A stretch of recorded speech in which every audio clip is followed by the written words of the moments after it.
நல்வாழ்த்துக்கள். நம்ம இந்த பேச போகிற டாபிக் ரொம்ப ரொம்ப ரொம்ப ரொம்ப முக்கியமான ஒரு டாபிக். இது படிக்கிற ஸ்டூடெண்ட்டாக இருந்தாலும், வாழ்க்கையில் தேடக்கூடிய மனிதர்களாக இருந்தாலும், ஏதாவது ஒரு ஆராய்ச்சி பண்ணக்கூடிய மனிதர்களாக இருந்தாலும், இது ஒரு அத்தியாவசியமான ஒரு சப்ஜெக்ட், ஒரு பாடம். இது என்ன நம்ம எடுக்க போகிறோம்னா, அணுவை பற்றி எடுக்க போகிறோம். அணுவோட புதிய பாதை. இப்போ அணுவை பற்றி நிறைய பேர் நிறைய பேசியிருக்கிறாங்க. இப்போ குவாண்டம் ஃபிசிக்ஸ்ன்னு சொல்லிட்டு நிறைய படிச்சுட்ருக்கிறாங்க. நிறைய கண்டுபிடிப்புகள். சயின்ஸ் ஒவ்வொரு அணுவுக்கும் என்னென்ன கலரு, என்னென்ன ஸ்ட்ரக்சர், அது எந்த மாதிரி அமைப்பு, அதனுடைய வெலாசிட்டி, அதனுடைய வேகங்கள் எல்லாத்தையுமே கம்ப்ளீட்டாக அவங்க பிரித்து வச்சுருக்கிறாங்க. ஆனால் ஒரு அணு ஏன் இயங்குது, அதில் ஏன் சுழற்சி ஏற்படுது அப்படிங்கிற அந்த பேசிக் கான்செப்ட் அங்கே காணும். ஆனால் அதோடைய இயக்கத்திலேருந்து எல்லாமே எல்லா பொருள்களும் கண்டுபிடிக்கப்படுது. நம்ம இதில் இந்த அணு புதிய பாதையில் எல்லாவற்றையுமே நம்ம பேச போகிறோம். ஒரு அணு அப்படின்னு சொல்ல போகிறப்போ அது ஒரு மூலக்கூறு மாதிரி. அது தூசு கிடையாது, அது ஒரு மூலக்கூறு மாதிரி. மூலக்கூறு அப்படின்னு சொன்னால் இந்த பிரபஞ்சத்தில் இயங்கிறதுக்கு தேவையான துகள்களுடைய மூலக்கூறு. இந்த பிரபஞ்சம்னா இந்த அகில உலகம், இல்லைன்னா அண்டா சராசரம் அப்படின்னு நம்ம எப்படி வேணாலும் எடுத்துக்கலாம். இது எல்லாமே ஒரு அணு இயக்கத்தில் தான் இயங்குது. இதுதான் உண்மை. அந்த ஒரு அணுவோடைய பேசிக் என்ன அப்படிங்கிறத நான் உங்களுக்கு விளக்குறதுக்காண்டி தான் நான் நிறைய விஷயங்கள் பேச வேண்டியிருக்கு. அது எப்படி ஒரு அணு தானாக இயங்குது, தனக்குள்ளேருந்து பல சக்திகளை எப்படி அது வெளியில் கொடுக்குது. இன்றைக்கி பாம்பு போடுறாங்க, அது பண்ணுறாங்க, நீர்மூழ்கி கப்பல் தயார் பண்ணுறாங்க, எல்லாமே இன்றைக்கி அணுசக்தியில் இயங்கிட்டுருக்கு. ஆனால் எப்படி அது தானாக இயங்குது அப்படிங்கிற ஒரு விஷயத்தை கொண்டு வர்றதுக்காண்டி தான் இது. அது மட்டும் இல்லை, இந்த அணு விதியை புரிஞ்சுக்கிட்டோம் அப்படின்னு சொன்னால் நம்மளையும் புரிஞ்சுக்கலாம், பிறரையும் புரிஞ்சுக்கலாம், நம்ம பார்க்குற அனைத்து பொருள்களையுமே புரிஞ்சுக்கலாம். ஆகாயத்தை நோக்கணுமா, அது எவ்வளோ தூரத்தில் இருக்கிறது கூட நம்மளால் அப்ராக்சிமேட்டாக சொல்ல முடியும்.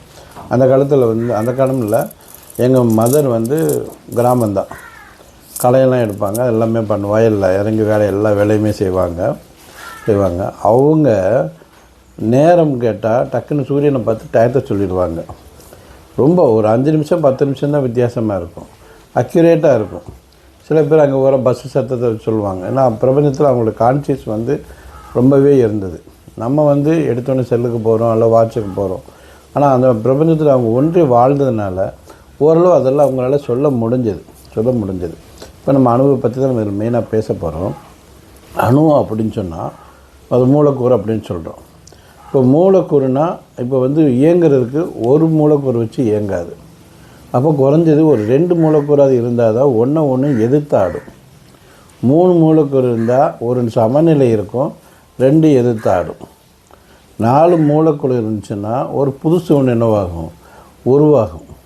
இல்லை அதுக்கு இருக்கிறதுக்கு ஒரு இருப்பிடம் கூட இருக்கும், அல்லது மூவ் ஆகிறதுக்கு இடம் கிடைக்கும். அப்போது மூலக்கூறுகள் எத்தனை இருக்குது அப்படிங்கிறத பொறுத்து தான் அந்த அணு இயக்கம் இருக்குது. அணு இயக்கமே அப்படி தான் இருக்குது. சரி, அணுன்னா இப்போ நம்ம ஃபஸ்ட்டு அணுன்னு சொல்லலாம் அப்படின்னு பார்த்திங்கன்னா, இப்போ நம்ம வாழ்கிற இந்த உலகத்தில் சூரியன் ஒரு அணு. இப்போ பூமி அணுவான்னு கேட்டிங்களா, பூமியும் அணு தான். நம்ம வாழ்கிறோமே, ஒரு குடும்பமாக வாழ்கிறோம்ல, கணவன் மனைவி பிள்ளைகள், அதுவும் அணு தான். இப்போ நம்ம அணுவோட பேசிக்க தெரிஞ்சோம்னா ஒரு குடும்பத்தில் ஏன் ஆண் பெண்ணுக்கு இடையில் பிரச்சனைகள் வருது, எங்கெங்கே எந்த மாதிரி கோளாறுகள் வருதுங்கிறத கூட நம்ம கண்டுபிடிக்க முடியும், நம்மளே தெரிஞ்சுக்க முடியும். அந்த அளவுக்கு அணுங்கிறது எல்லாருடைய மனதுக்குள்ளேயும் இருக்குது, உடல்லையும் இருக்குது, பொருளாகவும் இருக்குது. இப்போ நம்ம அணுவை 2 விதமாக பிரிக்கலாம். ஒன்று, சயின்ஸ் என்ன சொல்லிச்சு அப்படின்னா, விஞ்ஞானம் என்ன சொல்லிச்சுன்னா, அணுவை உடைக்கலாம், நாங்கள் உடைச்சிட்டோம் அப்படின்னு சொல்லிட்டு அதில் ஒரு 3 தியரியை சொல்லிச்சு. எலக்ட்ரான், புரோட்டான், நியூட்ரான் 3 தியரியை சொல்லிச்சு.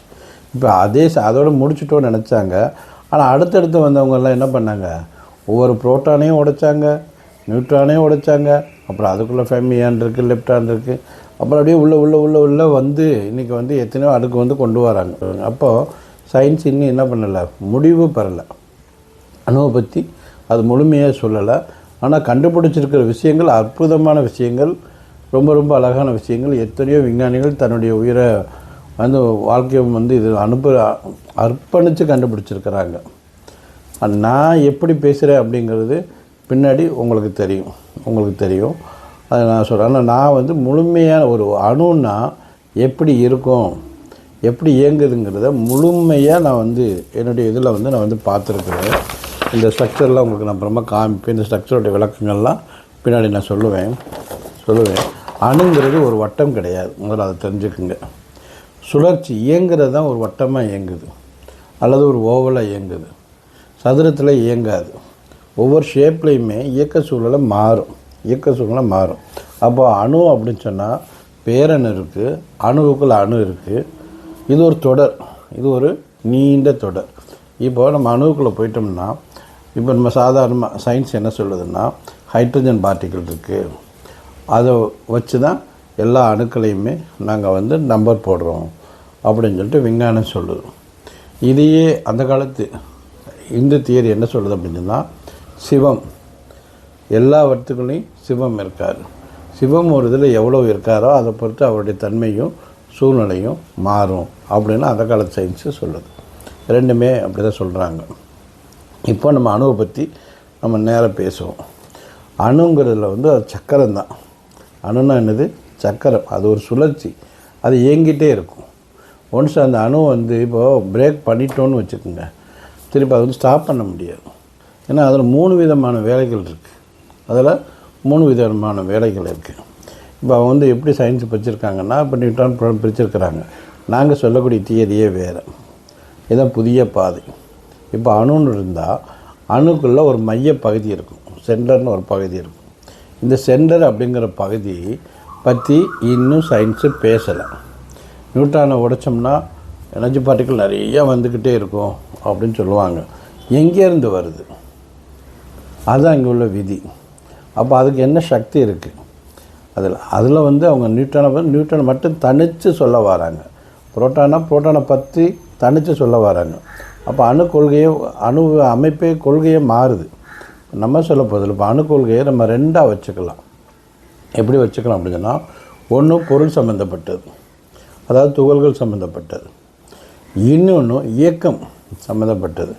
அணுங்கிறது ஒரு இயக்க விதி. அணுங்கிறது என்ன? ஒரு இயக்க விதி. எந்த ஒரு பொருளை எடுத்தாலுமே அந்த இயக்க விதிக்குள்ளே அது தன்மையை பொறுத்து அதுக்குள்ளே அது கட்டுப்பட்டது. அது இயக்க விதி தான். அணுங்கிறதானது இயக்க விதி. 4 விதியில் இந்த அணு கொள்கையை நம்ம ஆரம்பிக்கிறோம், புதிய கொள்கை ஆரம்பிக்கிறோம். முதல் கொள்கை என்ன அப்படின்னு, முதல் ஸ்டெப்பு என்ன அப்படின்னு பார்த்திங்கன்னா, செல்ஃப் அப்படின்னு இங்கிலீஷில் பேர் வச்சுருக்கிறோம். தமிழில் தன் முனைப்பு அப்படின்னு வச்சுருக்கணும். செல்ஃபு என்னென்ன ஒன்று பின்னாடி விளக்க சொல்கிறேன், ஃபஸ்ட்டு பேசிக் சொல்கிறேன். தன் முனைப்பு இல்லைன்னா செல்ஃப். இப்போது செல்ஃப் எவாலுவேட்டிங் லைஃப் ஃபோர்ஸ். ஒரு துகளுக்கு தன்முனைப்பு இருந்துச்சு அப்படின்னா அது தானே வாழும்.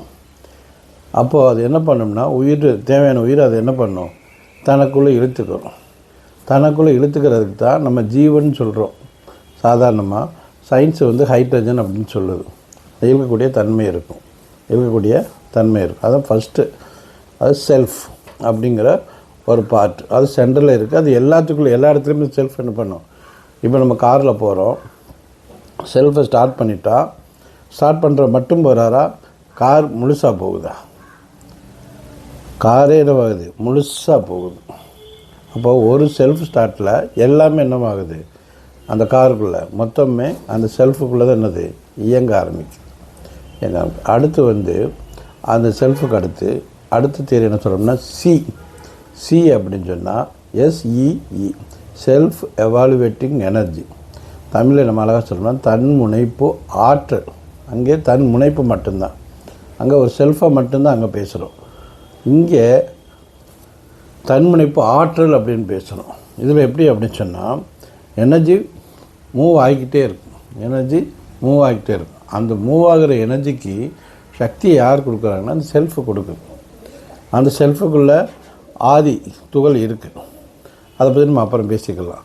துகளில் அதாவது மூலக்கூறு போனாலும் ஆதி மூலக்கூறுக்கு அடுத்து மூலக்கூறு இல்லை, ஆதி மூலக்கூறு இருக்குது. அதுலேருந்து தான் இந்த சி உருவாகுது.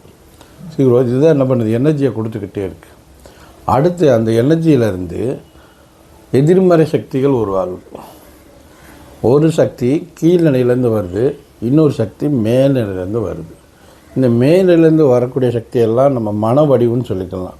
சூட்சும வடிவு தெரியாது, ஆனால் என்ன பண்ணிக்கிட்டு இருக்கோம், தூண்டிக்கிட்டு இயக்கிக்கிட்டே இருக்கும். கீழ் வடிவுங்கிறது அது பொருளாகவே இருக்கும். அது இந்த மேல் வடிவோட தன்மைகளுக்கு ஏற்போம். அதாவது இப்போ நம்ம உடம்புல நம்ம கை கால் வச்சுருக்கோம். இப்போ உடம்பு ஒரு அணு தான், உடம்பு ஒரு அணு தான். இப்போ தலையை நம்ம செல்ஃபுன்னு வச்சுக்கிடுவோமே, செல்ஃபுன்னு வச்சுக்கலாம். நம்ம உயிரை சீன்னு வச்சுக்கலாம், தன்முனைப்பு ஆற்றல் அப்படின்னு வச்சுக்கலாம். இதில் அடுத்த 2 வருது, எதிர்மறை ஆற்றல் வருது. ஒன்று நேர்மறை, எதிர்மறை. அதில் வெறும் உடம்பு மட்டும் நேர்மறை ஆற்றல்னு வச்சுக்கலாம்.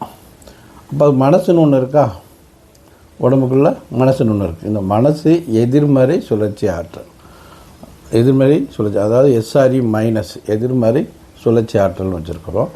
கீழே உள்ளதுக்கு எஸ்ஆர்இ ப்ளஸ்ன்னு வச்சுருக்கோம், அதாவது செல்ஃப் ரொட்டேட்டிங் எனர்ஜி பாசிட்டிவ். ஒரு பொருளை அந்த பொருளை தள்ளினா தான் அது நகரும், தானாக என்னவாகாது, அது நகலாது. மேலே எஸ்ஆர்இ மைனஸ்னால் அது தானாக இயங்கிட்டே இருக்கும், ஏன்னா அது மன வடிவு. தானாக இயங்கிறதும் இல்லாமல் இந்த எஸ்ஆர்இ ப்ளஸ்ங்களோட கீழ்நிலையில் உள்ளதையும் சேர்த்து இயங்கும். சொல்லப்போனால் ரெண்டுமே சேர்ந்து ஒன்றுக்குள்ளே ஒன்று எதிர்மறையாக கரெக்டாக இயங்கும். அப்போது இந்த மேலே உள்ளதுக்கு நம்ம சொல்கிறோமா எஸ்ஆர்இ மைனஸ் எதிர்மறை சுழற்சியார், அதுதான் நம்ம மனசு. இப்போ இந்த கையை தூக்கும் அப்படின்னு நம்ம நினச்சா கையை தூக்கலாம். சில பேருக்கு மனசே இருக்காது, தூக்குறதுக்கு மனசே இருக்குது, அப்படியே கை வலிக்குது அப்படின்னு இருப்பாங்க. யாரோ விருந்தாடி வேகமாக பண்ணுவாங்க, எந்திரிச்சு எல்லா வேலையும் செய்வாங்க. ஏன்னா அந்த மன ஆற்றல் அது என்ன பண்ணுது அப்படின்னா இந்த நேர்மறை சுழற்சி ஆற்றலை மூவ் பண்ண வைக்கும். நேர்மறை சுழற்சி ஆற்றலுக்குள்ளேயும் என்ன இருக்குது, செல்ஃப் இருக்குது, ஆனால் குறைஞ்ச நிலையில் இருக்குது. எதிர்மறை சுழற்சி ஆற்றலில் நிறைய இருக்குது, அது நேரடி. அதனால் மனம் அப்படிங்கிறதுல கடலை சீக்கிரம் உருவாக்கிடலாம் கற்பனையில், ஆனால் நிஜத்தில் உருவாக்க முடியுமா, நாளாகும். அப்போ இதுதான் நேர்மறை சுழற்சி ஆற்றல்ங்கிறது உருவாக்குறது. எதிர்மறை சுழற்சி ஆற்றல் நம்ம கற்பனையிலேயே மனநிலையிலேயே உருவாக்குறது. இந்த வீடியோ உங்களுக்கு பிடிச்சிருந்தா லைக் பண்ணுங்கள், ஷேர் பண்ணுங்கள். உங்களுக்கு ஏதாவது சந்தேகம் இருந்தால் கமெண்ட் செக்ஷனில் கமெண்ட் பண்ணுங்கள். இன்னும் இந்த சேனலை சப்ஸ்கிரைப் பண்ணாமல் இருந்தீங்கன்னா சப்ஸ்கிரைப்